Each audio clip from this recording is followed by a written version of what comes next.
नमस्कार गुरुजी। जब इंसान की ज़िंदगी में ऐसी परिस्थिति आ जाए कि उस परिस्थिति पर उसका नियंत्रण ना हो और वो परिस्थिति काफ़ी पीड़ादायक हो, और ये पीड़ादायक परिस्थिति में इंसान को क्या करना चाहिए, मुझे आप इसका मार्गदर्शन दीजिए। जब आपको ऐसा लगे कि कोई परिस्थिति आपके बिल्कुल नियंत्रण में नहीं है, तब आप ये देखें कि आप उस परिस्थिति को किस स्तर पे देखते हैं। अगर आप उस परिस्थिति को, उस स्थिति को बौद्धिक स्तर पे देखेंगे, तब तक आपको ऐसा लगेगा कि वो स्थिति के ऊपर आपका नियंत्रण नहीं है। लेकिन अगर उसी स्थिति को आप चेतना के स्तर पे देखेंगे, तो आपको उसके बहुत सारे आयाम नज़र आएंगे। हम अक्सर ये कहते हैं कि परमात्मा की मर्जी के बिना पत्ता भी नहीं हिलता है।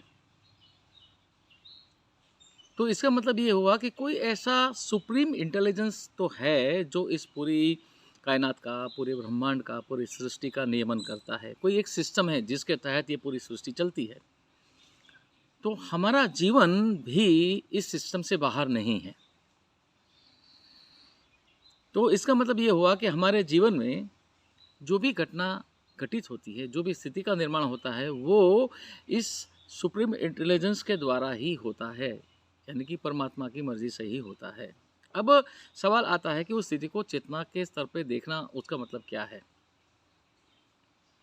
उसके लिए मैं एक आपको उदाहरण देता हूँ कि एक बार मैं कार से जब हमारे अपने आश्रम आ रहा था अहमदाबाद से, तो मैंने देखा कि आगे जो है ट्रैफिक जाम है और कुछ लोग जो है अपनी कार रिवर्स करके वापस आ रहे हैं।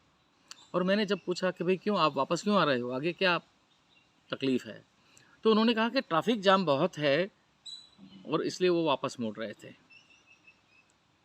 फिर मैंने सोचा मैं जो है गूगल मैप ऑन करके देखता हूँ। मैंने गूगल मैप ऑन किया तो मैंने देखा कि जो ट्रैफिक जाम जो था वो कोई इतना लंबा नहीं था, और गूगल मैप में ये शो करता था कि 8 मिनट्स डिले, मतलब 8 मिनट की ही देरी होगी। तो मैंने निर्णय लिया कि मैं वापस नहीं मुड़ूंगा और मैं आगे अपनी कार को लेके जाने लगा। और मैंने देखा कि करीब 8 से 10 मिनट का समय मुझे लगा जब उस ट्रैफिक से निकलने के लिए, और बाद में रास्ता बिल्कुल साफ था। तब मैंने देखा कि जो लोग वापस मुड़ गए थे और जो वापस मुड़ के जो एक ऑल्टरनेट रूट जिन्होंने पसंद किया था, वो रूट करीब करीब 15 किलोमीटर लंबा हो जाता है। और उस रूट पे जो रास्ता है वो भी इतना अच्छा नहीं है, दुर्गम है, मतलब खड्डे वाले रास्ता है, और उसमें 20 से 22 मिनट ज़्यादा लगता है। तो अब आप इसे देखिए कि जो ट्रैफिक जाम की स्थिति को देखकर जो लोग कार वापस मोड़ रहे थे, वो उस स्थिति को किस रूप में देख रहे थे, किस स्तर पर देख रहे थे? बौद्धिक स्तर पर। परमात्मा ने हमें जो अंतःकरण दिया है, मन बुद्धि चित्त अहंकार, तो सिर्फ बुद्धि के उपयोग से वो स्थिति को देखते थे। उन्होंने निर्णय लिया कि नहीं नहीं, बहुत ट्रैफिक जाम है, कार को वापस ले लेते हैं। और मैंने गूगल मैप ऑन किया। ये सिर्फ मैं एक उदाहरण दे रहा हूँ। गूगल मैप ऑन किया तो मुझे पता चला, अरे कोई इतना लंबा ट्रैफिक जाम नहीं है। और देखने वाली बात यह है कि जब मैं कार लेके आगे गया और ट्रैफिक के अंदर जब मेरी कार थी, तो मुझे बिल्कुल अनकंफर्टेबल नहीं महसूस हुआ, कोई असुविधा का अनुभव नहीं हुआ, मैं कोई रेस्टलेस नहीं अनुभव किया, because I was very sure, मुझे पता था कि ये ट्रैफिक लंबा नहीं है। ठीक उसी तरह जब जीवन में कोई ऐसी परिस्थिति का निर्माण होता है, तो एक तो तरीका ये है कि आप उस परिस्थिति के अंदर अपने आप को बौद्धिक स्तर पे, शारीरिक स्तर पे ही महसूस करते हैं। लेकिन दूसरा एक तरीका है कि उस स्थिति को चेतना के स्तर पे अनुभव करें। जैसे कि उदाहरण के तौर पे कहूँ तो कि आप अगर मान लीजिए कि सचिन तेंदुलकर बैटिंग कर रहा है और उन्होंने कोई शॉट गलत खेला, हो सकता है कि सचिन तेंदुलकर को ये पता ना चले कि उन्होंने शॉट खेलने में क्या गलती करी। लेकिन अगर सुनील गावस्कर भी इस मैच को देख रहा है, तो जो देखने वाला दर्शक है, सुनील गावस्कर है या कोई भी दूसरा बड़ा क्रिकेटर है, उसको ये बिल्कुल पता चलेगा कि ये शॉट को खेलने में सचिन तेंदुलकर ने या जो भी क्रिकेटर खेल रहा है उसने क्या गलती करी। तो उसी तरह जब हम परिस्थिति को दोनों स्तर पे देखते हैं, एक तो अपने बुद्धि के स्तर पे, बुद्धि का स्तर का जहाँ तक सवाल है, तो अपने ईगो के स्तर पे, अपने बिलीफ के स्तर पे हमारे दिमाग के अंदर जो बिलीफ बनी हुई है, क्योंकि बाकी लोग वापस मुड़ रहे हैं ट्रैफिक में तो हम भी मोड़ लिए, बिकॉज यू बिलीव कि अच्छा ये लोग पागल थोड़ी होंगे वापस मुड़ रहे हैं। लेकिन अगर थोड़ा धैर्य रखे, इत्मीनान रखे अगर आप सोचें, तो आपको पता चलेगा कि इसका कोई बेहतर दूसरा रास्ता भी है। और उसके लिए आसान सा तरीका ये है कि कुछ भी जब आपको ऐसा लगे ना कि बिल्कुल कोई रास्ता नहीं है, तब जब रास्ता है ही नहीं तो हम अपनी बुद्धि को काम पे क्यों लगाएं? क्योंकि जब तक आप देखिए, जब तक स्थिति को आप ये देखते हो कि बहुत बड़ी समस्या है और मेरा कोई नियंत्रण नहीं है, तब तक आपकी बुद्धि आपको कोई रचनात्मक, कोई सृजनात्मक पहलू उसका नहीं दिखाएगी। लेकिन जैसे आप सरेंडर कर दोगे to that creative intelligence, to that supreme intelligence, और ये सोचोगे कि I am going through a big challenge, मैं एक बहुत बड़ी चुनौती का सामना कर रहा हूँ, and I request, I pray that intelligence to show me the way, तो आप देखोगे आपका दिमाग जब तक उस स्थिति को समस्या के रूप में, प्रॉब्लम के रूप में देखता था, तब तक आपका दिमाग का जो रचनात्मक एस्पेक्ट है वो एक्टिव नहीं था। लेकिन जैसे ही आप उस स्थिति को एक चुनौती के रूप में देखोगे, आप देखोगे आपका ब्रेन जो है, आपका दिमाग जो है, वो उसका क्रिएटिव एस्पेक्ट जो है वो एक्टिवेट हो जाएगा और आपको उसमें बहुत सारे रास्ते मिल जाएंगे।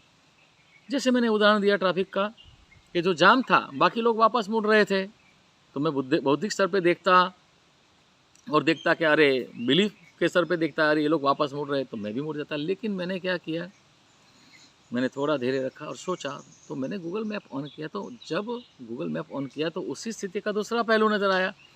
तो जब हम अपने किसी घटना को चेतना के स्तर पे देखते हैं, तो जैसे गूगल मैप सैटेलाइट के ज़रिए उस पूरी ट्रेजेक्टरी का, पूरे रूट का आपको एरियल व्यू दिखाता है, ठीक उसी तरह आप जब चेतना के स्तर पे किसी घटना को देखते हो, तो आपके जीवन की जो जीवन पथ है उसका भी आपको एक विहंगम व्यू मिलता है। मतलब जैसे एक रास्ते को आप ऊपर से देखते हो तो आपको रास्ते पे क्या क्या अड़चन है, क्या ट्रैफिक जाम है, क्या समस्याएं, सब दिखता है। अगर कोई ऑल्टरनेट रूट अच्छा है तो वो भी पता चलता है। तो इसके लिए बड़ा आसान तरीका है कि ऐसी जब स्थिति हो कि आपको लगता है आपका नियंत्रण कुछ भी नहीं है, तब just surrender to that creative intelligence और आंख बंद करके just focus on your life.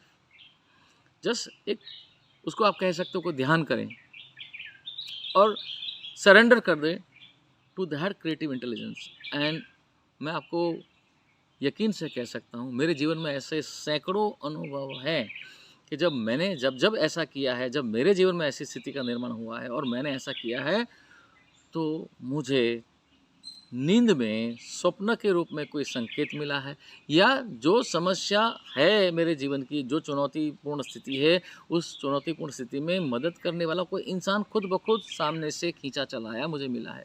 और जो स्थिति मेरे नियंत्रण में नहीं थी, जो मेरी क्षमता में नहीं थी, उस स्थिति का सॉल्यूशन लाने के लिए कोई दूसरा इंसान जिसके पास ऐसी क्षमता है वो मिल जाता है।